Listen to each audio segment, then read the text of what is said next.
So we have just now mentioned international organizations like NATO and the EU.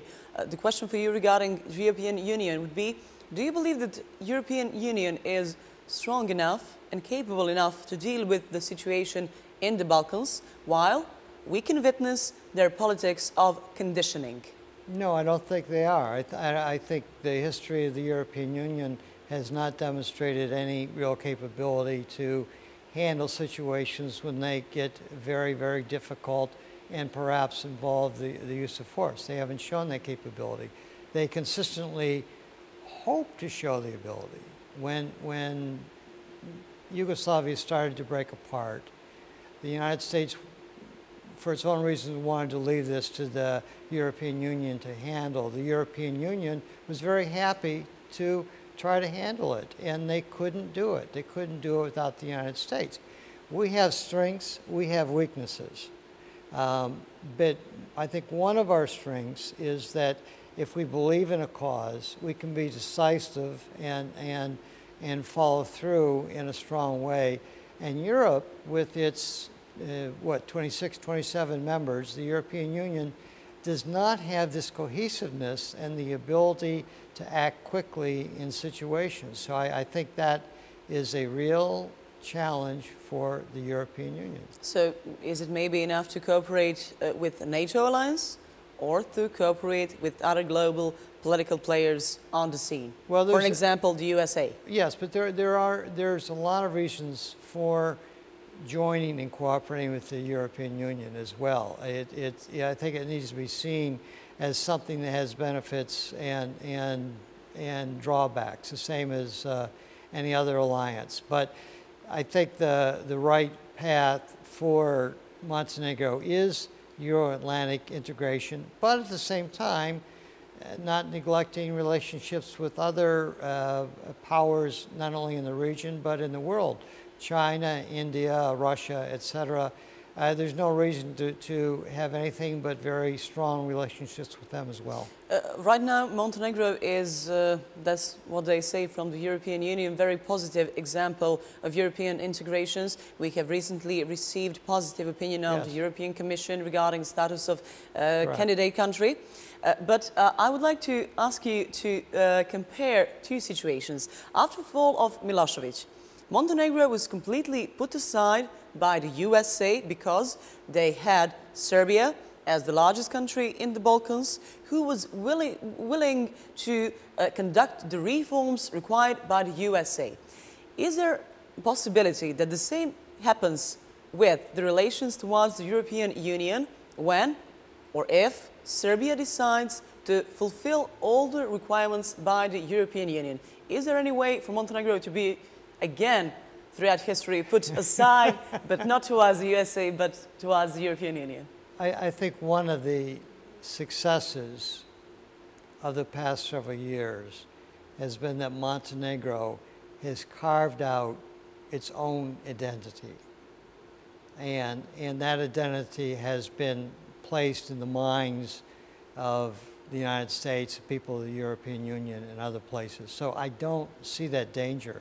But I would also say that Serbia has a weight around its neck, and that weight is Kosovo and what happens with Kosovo. And I think that this weight will continue to impact on Serbia for some time to come and will delay its relationship with the European Union, among other things. Okay. So I think that Montenegro, in fact, is ahead of Serbia in this process, and not having that issue of Kosovo, and also not having the issue of Ratko Mladic will make it easier for Montenegro to proceed. But we should support Serbia's efforts towards the European Union in any case, right? Absolutely. Okay. Let's go back a bit in 2002, you have mentioned it recently. What do you believe that was the most important, your personal achievement, in process of negotiations with the opposition who was about to boycott elections, parliamentary elections during that year? What was the obstacle, number one, which you successfully solved? I think that that then there was a complete lack of trust between the opposition and the ruling party. The opposition just in no way trusted anything that the ruling party said, didn't trust that the election would be fair, didn't trust promises that were being made.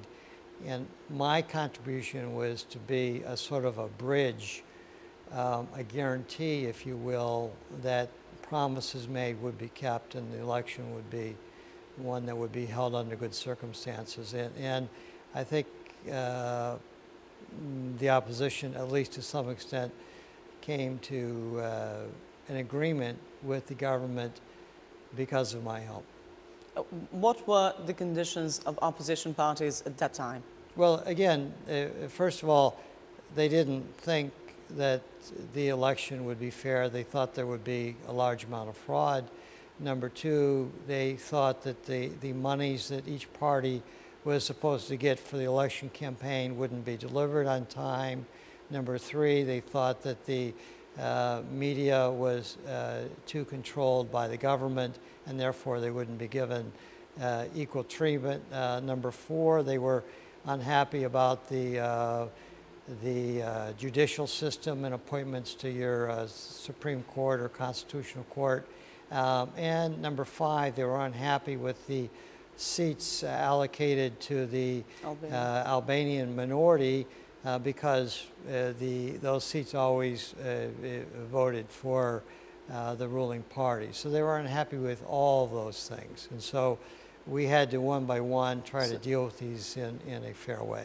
And did the leader of opposition party, the largest opposition party at that time, and even right now, SMP, but then he was Predrag Bulatović. Correct. Did he acknowledge all the advices you showed him and how could I say, did he acknowledge all the advices you put on the table towards him in process of democratization of his party? Because SMP back then was very anti-American, etc.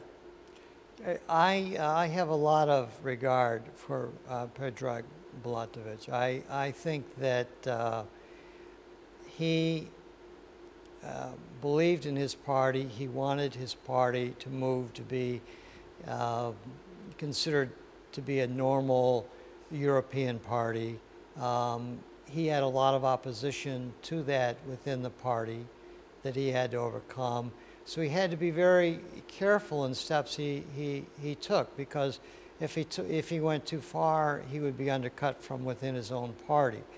So he did his best. I would also say did he receive your help? The way I'd put it is that he wanted there to be an election. He wanted to compete. He didn't want to have chaos in Montenegro, but he wanted to make sure that it would be somewhat of a level playing field. And I think that I was able to convince him that the playing field would be level enough for him to participate. That's not saying that he accepted everything I had to say or all my views or anything else, but he was willing to compromise to reach a solution. If he wanted to, he could have easily blocked the whole process, which I think would have been destabilizing for Montenegro, because if his party would not have competed in the election, would not have been in parliament, it would not have been a stable situation. Thank you. Poštovani gledalci, kratko gledamo reklame, potom se vraćamo u studio.